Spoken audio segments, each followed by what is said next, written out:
Welcome, everyone, to episode 2 of Hardin Local with Hardin County Government. Today, we're talking about something that affects every single person in Hardin County, and that's our roads. Whether you're driving to work, taking kids to school, or heading to the grocery store, you're using nearly 600 miles of county roads that are maintained year-round by our county road department. And with the winter approaching, we've already had our first snows. This is a perfect time to talk about both the end of paving season and the comprehensive snow removal plan that keeps us safe when the weather turns. So this is a really important timing for this conversation. A lot of people don't realize that asphalt plants actually shut down for the winter. You can't pave roads year round. So if you've been wondering why a particular road didn't get paved today, well, we'll explain that process and how it works and what to expect come spring. Plus, we're going to talk about what happens when the snow starts falling and why some roads get plowed before others. Today, we're joined by 2 experts from our county road department. Dwight Morgan is our road supervisor, and Michael Steck is our assistant road supervisor. These are the folks who oversee the daily operations of maintaining these roads, the 600 miles of roads, coordinating new snow removal, managing emergency repairs, and keeping Hardin County moving. And of course, we have Brian Walker, Hardin County's communications officer, joining us as well to connect some of these road topics to the broader county communications and services. Let's go ahead and get everybody introduced. We have Dwight Morgan, who's down next to Brian. Good to see you, Dwight. Good to see you, Phil. And Michael Steck up in next to me. Good to see you, Michael. Thank you. And Brian Walker. Good to see you again, sir. Thank you. So, Brian, before we dive into the road department specifics, can you give us some context about how this fits into the bigger picture of county communications and keeping residents informed? Well, quite frankly, a lot of people just really don't understand which roads are which. Is it a county road? Is it a private road? Is it a city road? Is it a state road? Is it what? And these gentlemen obviously know exactly what's going on because they have to be responsible for that day in and day out. One of the biggest misconceptions I used to hear before I even joined county government was, well, 62 and Dixie run right through the city of E-Town. That must be E-Town. No, there's a lot of misconception about which roads are which. Just because they sit where they are, they're not necessarily what you think they are.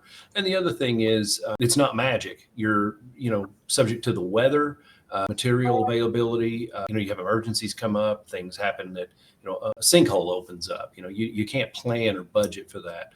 And I think these gentlemen do a fine job. I think that they know exactly what they're doing. And I think that they probably don't get as much support from the community at large as we wish they would. And I hope that today they can kind of explain more about what they do and maybe people can get a better understanding about it, because quite frankly, unless you know about something, you just don't know about it. So I mentioned to Dwight this morning, salt's not a magic cure-all. It doesn't fix everything. And he can explain why it isn't always the best option. Okay. I know before we got started, you had mentioned when we talked off camera that you wanted to mention the 9th ambulance being put into service. Yes. You might cover that real quick. So that was a week ago today. That was put into full service in White Mills area. It'll cover the western part of Hardin County. There's been a map put up of that. And in our last podcast, we talked about that. That map was put up as well. So that's our 5th area to be served by that. It's stationed at the West Hardin Fire Department number 2, which is formerly the White Mills Fire Department station. They merged earlier this year. It was put into service last Monday morning about 9 o'clock, and within 10 minutes, they had an emergency call out, and they had 4 runs that first day. And we do believe we're going to have a lot more runs because there hasn't been an ambulance down there ever before. So when people got hurt or injured, pretty traditional, they just put them in their car and drove them to the hospital because they knew it was going to take so long for an ambulance to get there. So we're really blessed to be able to have that out there now. And that's the 9th full time in Hardin County. Okay. I think the other topic you wanted to mention briefly was the filing deadline if you want to run for office.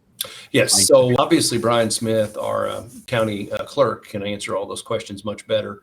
But go to his website, go to our county government website, and you've got basically just about a month left if you want to file to run for office.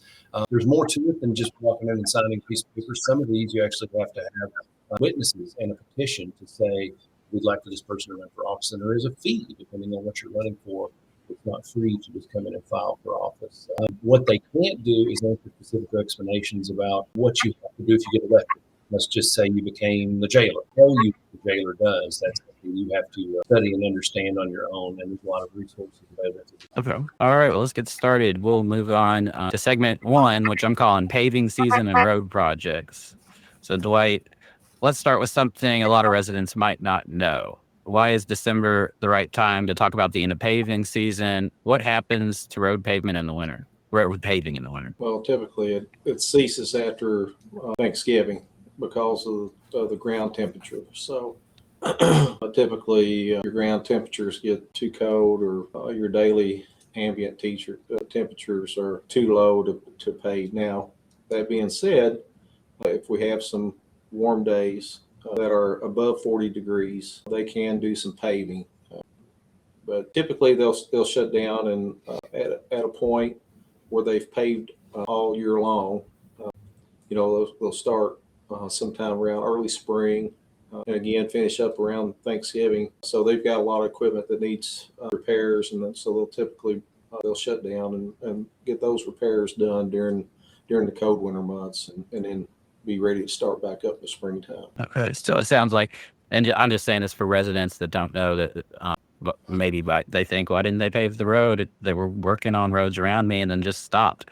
And I think that's probably the answer to the question, the end of the season, and then you do maintenance. And when do you guys start back up? Yeah, so I think typically when that temperature falls below 50 degrees, then it kind of will be dependent on the weather again. And it has to be up above 40 degrees for them to lay asphalt. Okay. Which, I don't know if you guys had this list together, but which roads got paved in 2025? Maybe the bigger projects, and which ones are on the list that are bigger projects coming down the queue over the next several months? Well, I do have a list of roads, but to tell you specific roads,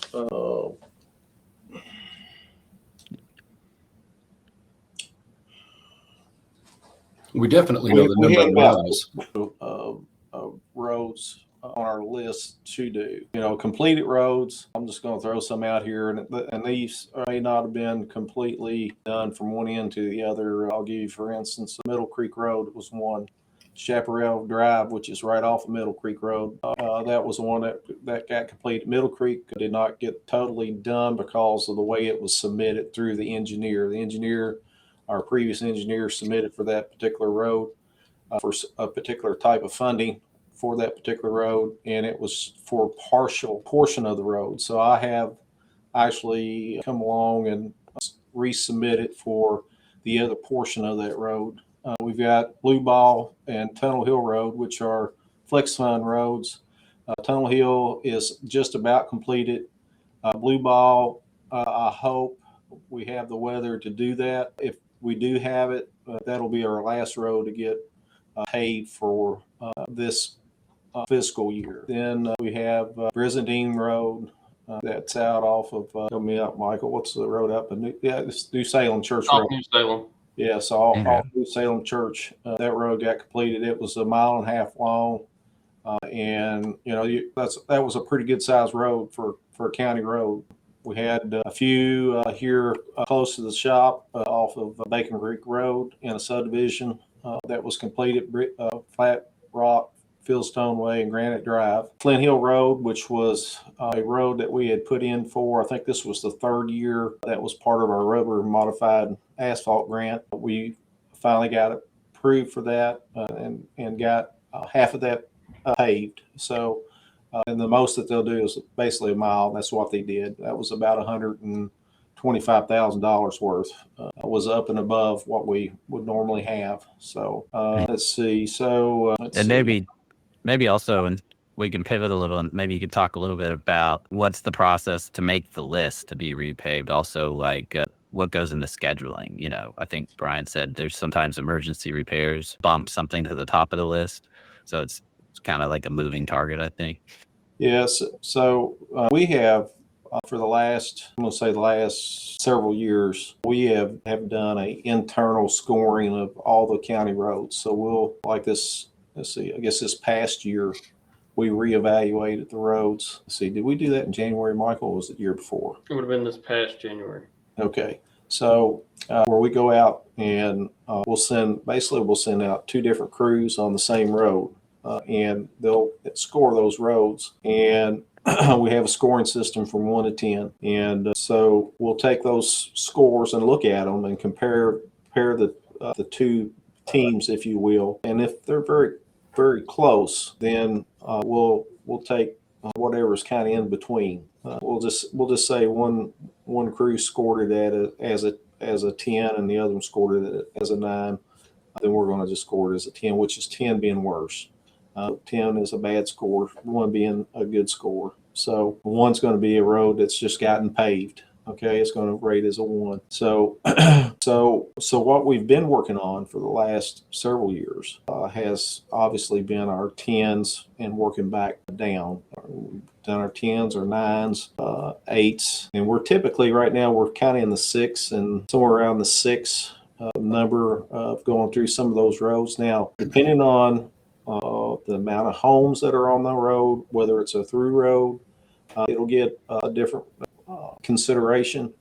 So if it's a through road, obviously it's going to be more a priority than a road that typically will not see but just a few cars on it. So so we go through and look at that. That's the way we have done it. So currently we have just contracted with the Lincoln Trail Ad District to do our road evaluations. The engineer that's there worked for the State Highway Department and has a thorough knowledge on road service, asphalt service, and so they have a scoring system. They've sent out a group of individuals to go out and evaluate our roads. So we're having a third party do it versus your road department doing it. So it kind of gives you more of a unbiased, if you will, which I don't think we had any biases whatsoever, but they're going out and they are real close on bringing that list back to us. So what I've seen so far as the county and the overall pavement score, if you will, we're at about 70%. So, which is a good thing. I just got back from a vacation that I can tell you that I was down south, which you don't have a lot of freezing thawing going on, but I think Michael has been several places in some of his travels, and we typically see that we're a little more spoilt in our area because of how good our roads actually are compared to other states, other counties. And so, you know, we may not have the smoothest or what we think is the smoothest. It's very subjective, you know, in our minds, as far as what typically most of the people that call in, they only drive on what's in front of their house and what gets them back and forth to work or to school or whatever. And you know, when you look at Hardin County, we're so spread out. Our geography is so much different across the county. Where, you know, you're in Glendale, it's flat. You go over out Lebanon Junction or go to western Hardin County, and you'll find that we have some very steep slopes in those areas. So, which causes some other issues. So, Well, we thank you for that. And yeah, Hardin County is one of the largest counties in the state, isn't it? And a lot of roads there. But I wanted to address some critical misconceptions to address. And I think this is important. And either Michael or Dwight, whoever wants to answer these, can. Can you explain which roads are county's responsibilities and which aren't? Because I think there's a lot of confusion about that. You know, just like Dixie Highway within E-Town, state road, not a city road or a county road. Typically what you'll find, we have very few roads that are striped. So most of your roads that have stripes on them will be either a state highway or a city's street. So we only have very few that have any striping on them. All state roads have a route number. So US 31W, Highway 1375, Highway 1135, 210. Anything has a number like that, that's going to be a state highway. All county roads have green name signs. All of our roads in the county's maintenance have a green identification name sign. All of your Elizabethtown city streets I believe, have white name signs with black letters. And I think Radcliffe city streets are going to have blue name signs with black letters or white letters. I'm not sure, but you can't take my word for it on the cities. But I know that the city of Radcliffe is blue, the city of Elizabethtown is white, and our county roads are green. I didn't know that there were the green signs like that. But I guess the point is, just because the road is inside a city or somewhere in the county, like even I guess Highway 86, out in Cecilia, it's a state road, right? Big state road. Yeah. Yeah, and so I don't think many people know that. I think another misconception is when people are talking about the roundabouts, which Brian always loves when I bring up the roundabouts. How many of those have you guys put in yourselves, Michael and Dwight? None. So, but when people say, I can't believe the county spends all that money on roundabouts, guess what? We have spent $0 on roundabouts. Yeah. And, that's all been federal money also. So I don't know if any of that has to be matched or not. I'm not really sure on that part, but the majority of it is federal funding. Okay. Well, those were some of the misconceptions. And I guess one of the biggest points on that is county has no control over how state or city agencies maintain their roads. So when if you're watching this, you're getting aggravated about some road issue, make sure you know who's responsible for you. Point fingers. How are road projects prioritized? I mean, you talked about it early. If it's a through street, I guess traffic volume, road condition. So I guess we've already answered that question. So we'll just move on. Do you have any major projects planned in 2025 that off the top of your house heads? As far as paving, we've applied for, I think, a little over $2 million worth of LARP funding. So that's just a different word for discretionary that we've been very fortunate to have. And the last several years, we've gotten several $1 million worth of funding through that. But it's being more regulated by your legislature, whereas Is that at the state level or national? That's the state level. So I kind of see it more being, it used to, it was kind of left up to the governor's office, but it's really been left for the legislature to oversee. They've got more hands-on, if you will. The procedure has changed a little bit. That's a little bit more, there's a little bit more to do. Whereas used to, I would just go through and put the roads in. Mike would take a picture at the beginning and the ending of the roads. Now we have to take a photo every 300 feet. So we're doing a mile long. You divide up, over 5,200 feet, about 300, and that's how many photos you're going to have on one road. So I applied for, again, probably close to 20 roads. If I was just guessing, don't hold me to that, but it's probably pretty close to that. But it was over $2 million, if I'm not mistaken. Well, that's good to know. I'm going to segment over to the winter snow removal plan. And if you do have more information on that plan, just get it to Brian and I'll publish it out there later. But I want to keep us moving here. Yeah. Let's talk about the winter weather when the snow starts falling and what residents should expect. So how many trucks and crews do you guys have that handle, and I keep saying 600 miles of roads. Is that right? Is that an accurate number? Yeah, it's pretty close. 500 and let's see, 569 miles. I want to go back to that on that LARP funding.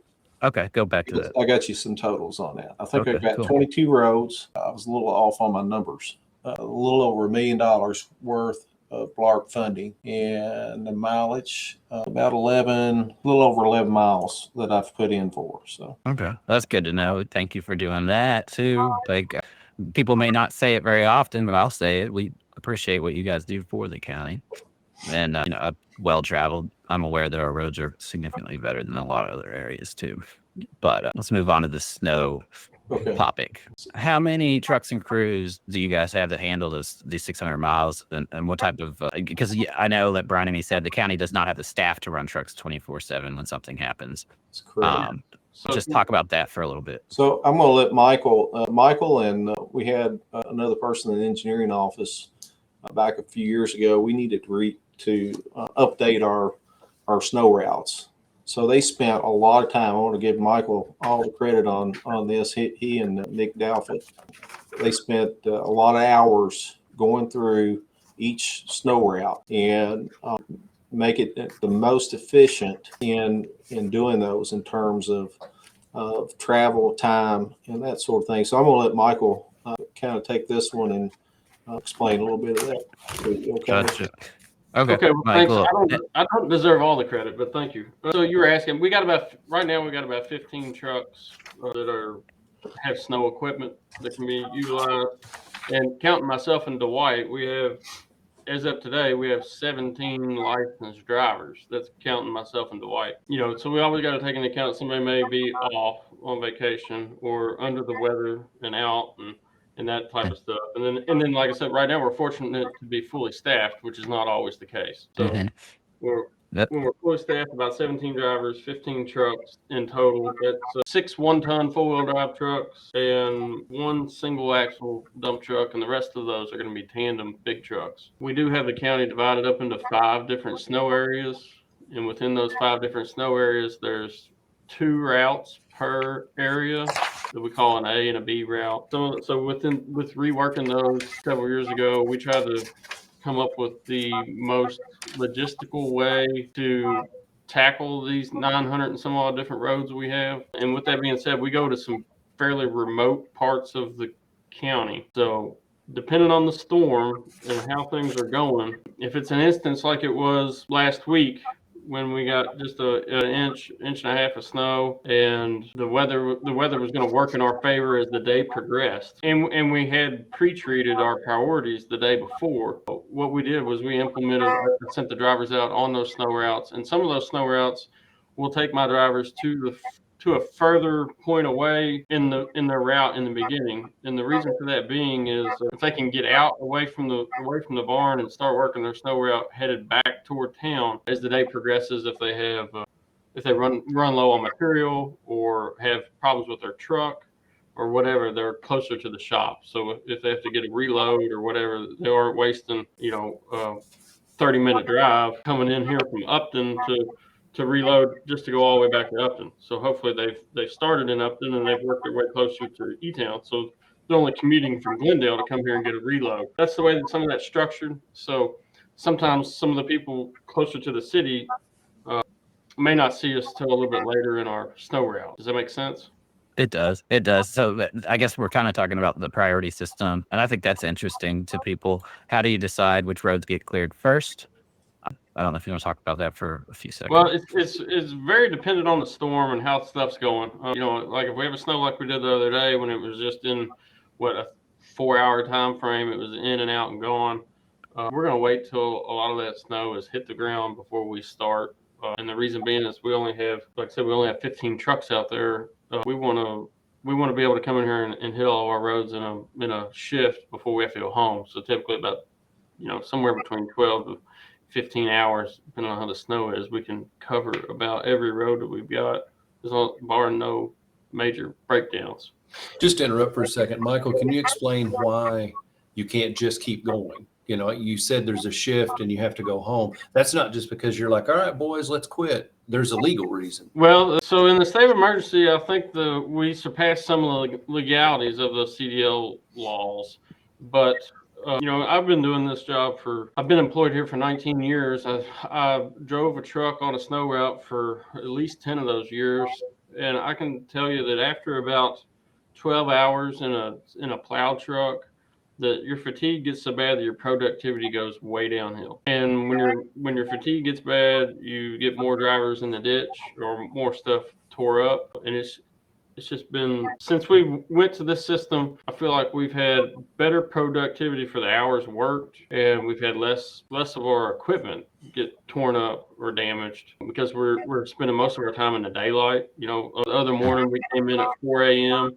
So we got started. By the time we got here at 4 a.m. and got our trucks kind of loaded and warmed up and out the gate, we were looking at probably 4:30 to 5 o'clock. So they did drive in the dark for a couple of hours, but the majority of their shift was going to be in the daylight where they can see. And that's a big aspect of keeping our trucks on the road. So if we're out there just all the time and we have trucks in the ditch in the middle of the night, we're wasting our time, tax dollars, and everything else. Mhm. This has worked out for us, and I think we're going to continue to do it in this manner. But like I said, every storm is a little different. If it was to snow over the course of 2 days, we may not get to some of those secondary streets until, later on in the snowstorm. So it's very dependent on how the weather falls, the accumulation rates, I guess, if you want to call it. I'm not a meteorologist, but everything's going to make a variable. And we kind of just watch the weather the best we can and educate ourselves on what it's going to do, and then just try and make the appropriate decision,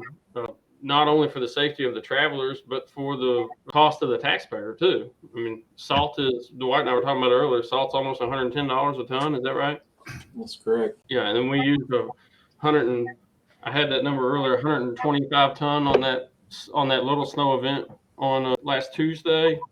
Oh, wow. So I figured it up. I don't know, but we spent, what did I tell you, Dwight? $25,000? Yeah, labor and everything, yes. Yeah, so $25,000 on one little 4-hour snow event. That's good information to know. I don't think many people know. I mean, you guys know it, but the average citizen doesn't. And since you brought up salt, that was our next question. Talk a little bit about salt.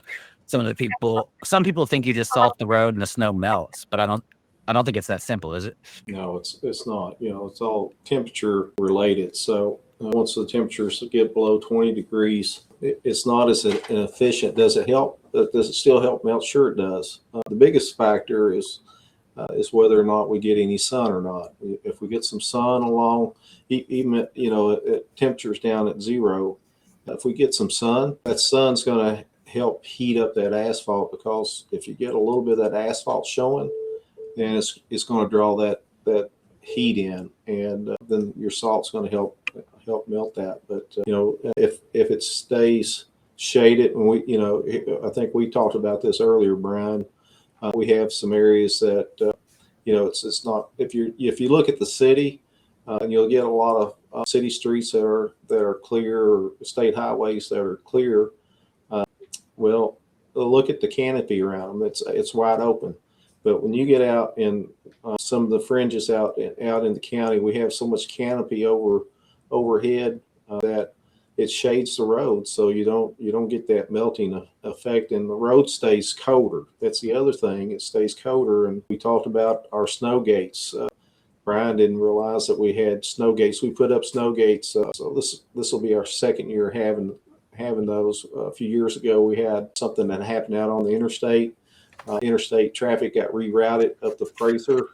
They got routed from their GPS unit through the little town of Colesburg, which took semis up Upper Colesburg Road, which is a very, very, it's basically a single width highway.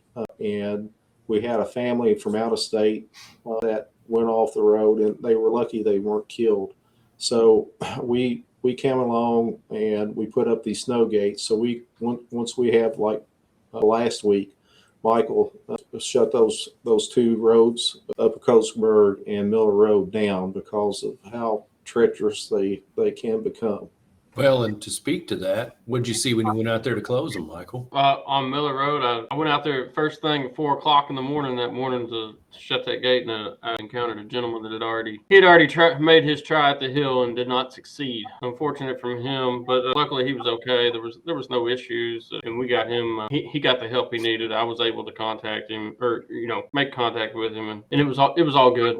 But I closed it after that until the following day when I could. Once all of our other routes had been hit, I send a crew out there with a skid steer loader to make sure that those hills were clean and clear of ice and snow, and we reopened them at that point. So I mean, it is an objective of ours to get those roads open, but they're going to be of last priority and take specialized equipment once everything else is cleaned up. That makes sense too. Just some realistic expectations about what should residents expect during a snow event. I think we've kind of been talking about that in different steps, but I know one thing that's probably a problem is when people, like, if there is a snow, if they leave their car on the side of the road or in a cul-de-sac, does that present a challenge for you guys with snow removal when it happens? Very much so. Were you waiting on me to answer? Yeah. Yeah, I was. Yeah, if we can keep the cars off the street, that makes our job a lot easier. And not only that, to the people that park their cars on the street, if you have a snow plow driver to remove, let's say, a couple inches of snow on the street, and your cars are parked on the side of the road, when he comes down through there with his snowplow, where do you expect the snow to go? It's going to go up against the side of your car. So yeah, that is a challenge. It's really kind of isolated. I mean, I don't feel like we have a huge problem with it, but neighborhoods, the urban part of the county it does become an issue. It's sometimes. Okay. Well, that was something that Brian and me talked about, just to remind people, that there is snow. Some of those roads are pretty narrow, and then you've got a cul-de-sac that may not be large. It's not built for turning around giant pieces of equipment. It's for cars. And then people stack their cars at the end of the road. Didn't we have a gentleman have to back all the way up a road last year because there was no room because people parked their cars out? Yeah, I mean, we have several roads in the county that turnarounds are limited, especially when you're trying to plow them with a tandem axle dump truck.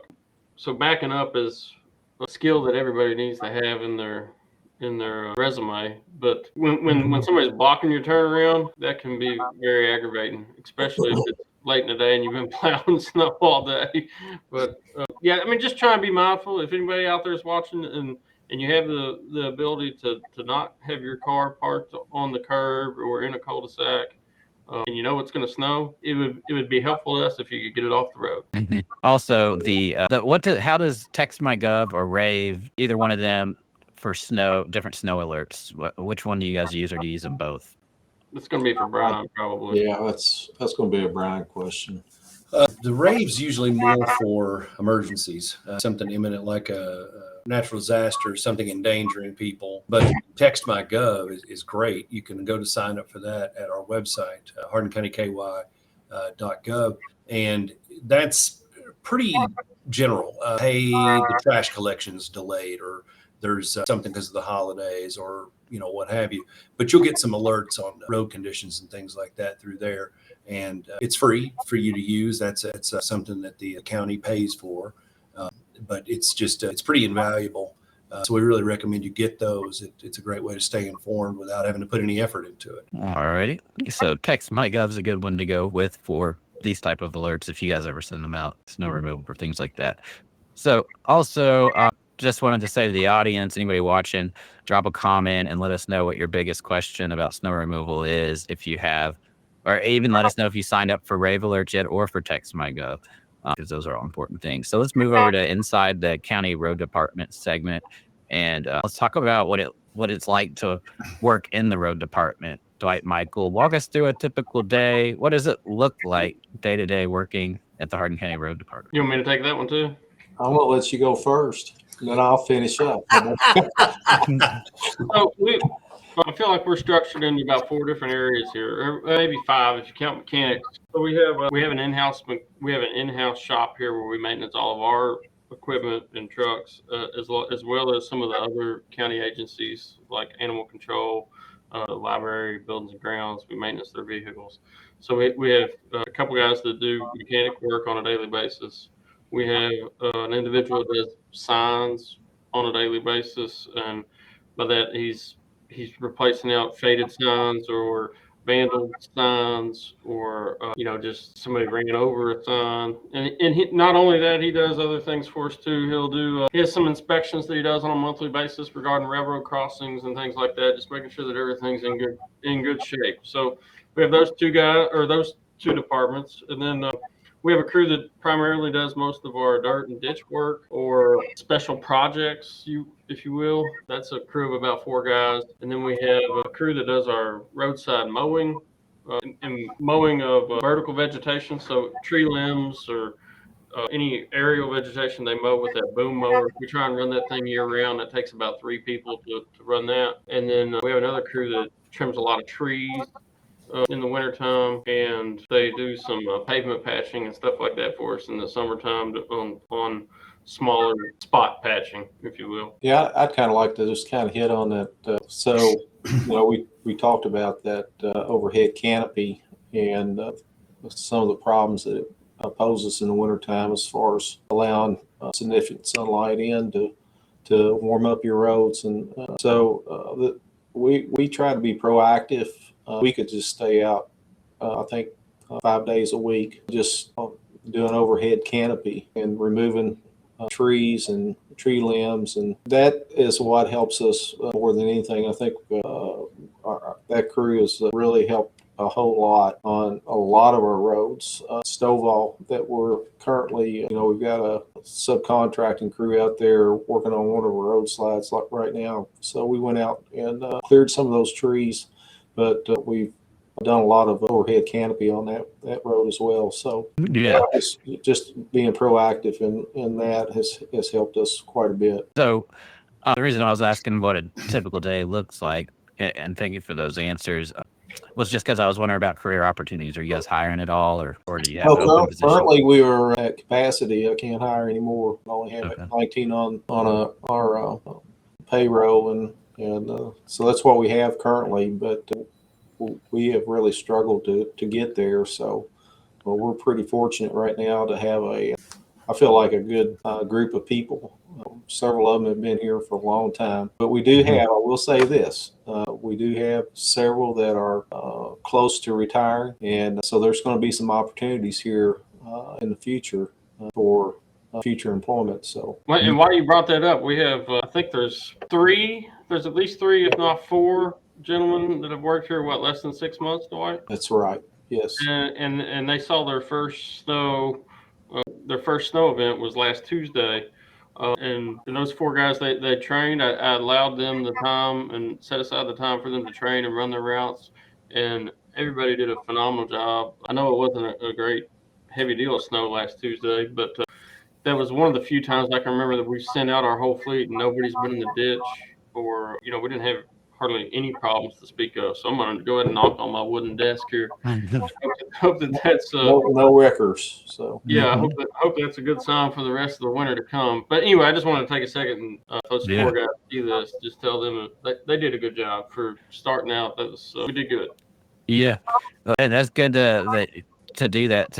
And that was kind of leads into my last question on this segment. It was just kind of like, what's the culture like at the road department, and specifically, what do you both find rewarding about this sort of work? I think for myself, I'm just going to jump in here real quick. It's just working with a group of people that I get to work with every day. I spend as much time with them as I do my wife. So I think I think I could call anybody here at the road department if I personally needed something, and they would be there to help me. So.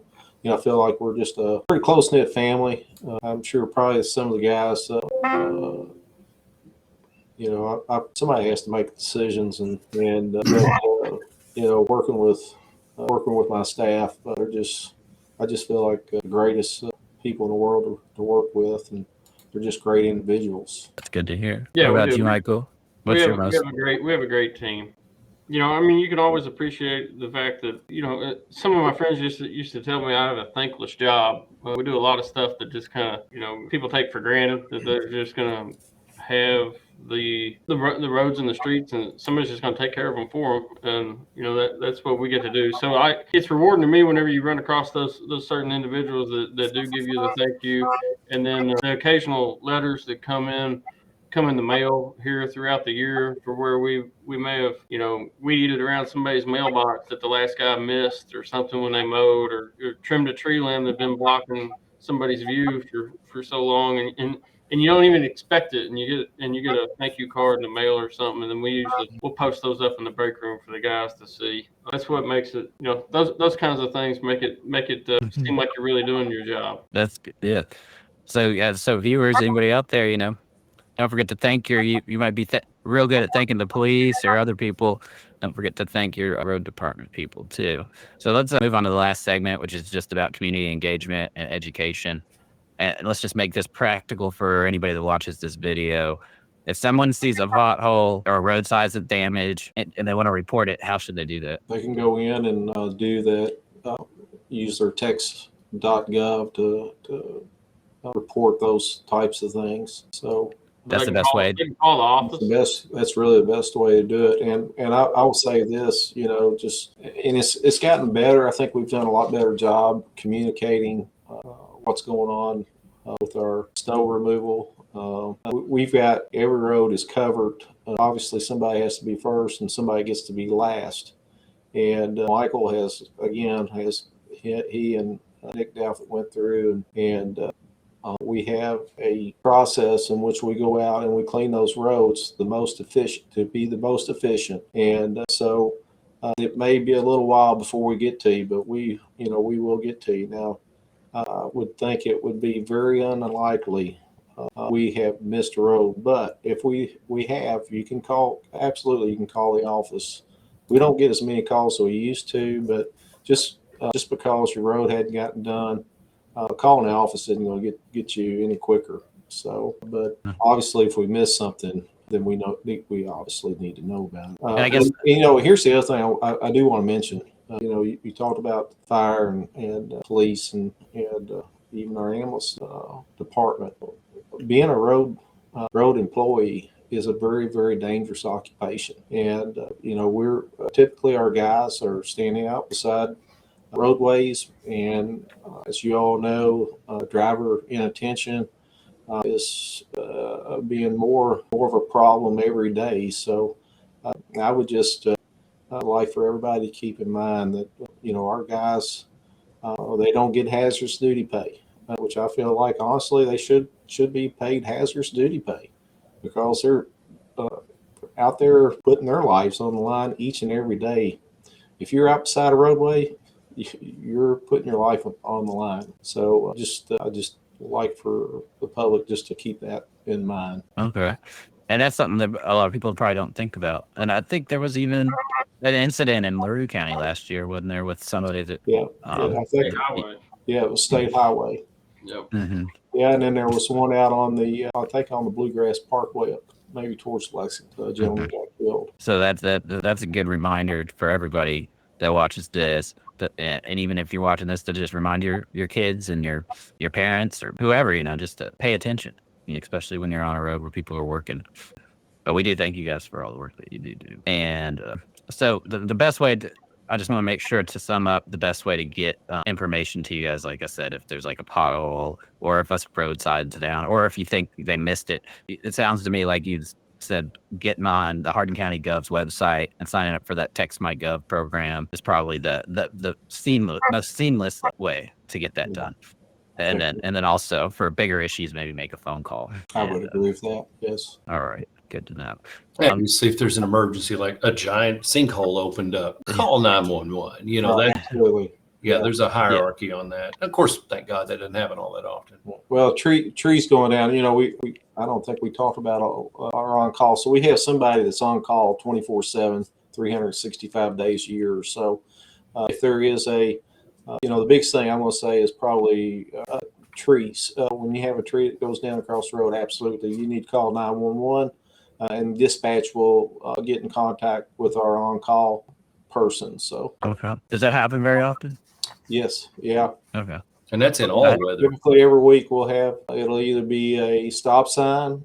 Stop signs, you need to report those so we can get those put back up immediately. Trees, I would say that it's pretty much you can average one a week on trees. Something on a tree. But that just shows how fast you guys get them down, because I personally never ran up on a tree and never had my travels blocked by a tree. So it just shows how quick you guys are. Yeah. And, I've told this story a lot of times, but I was covering call for somebody on a weekend and it was a bluebird day.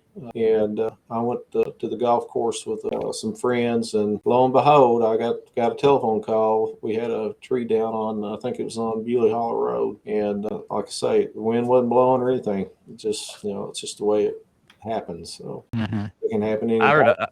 I know I've knocked a few trees over out on the farm back when I was a kid driving the 4-wheeler around. Yeah. So I can only imagine probably a ton of different ways a tree can fall down.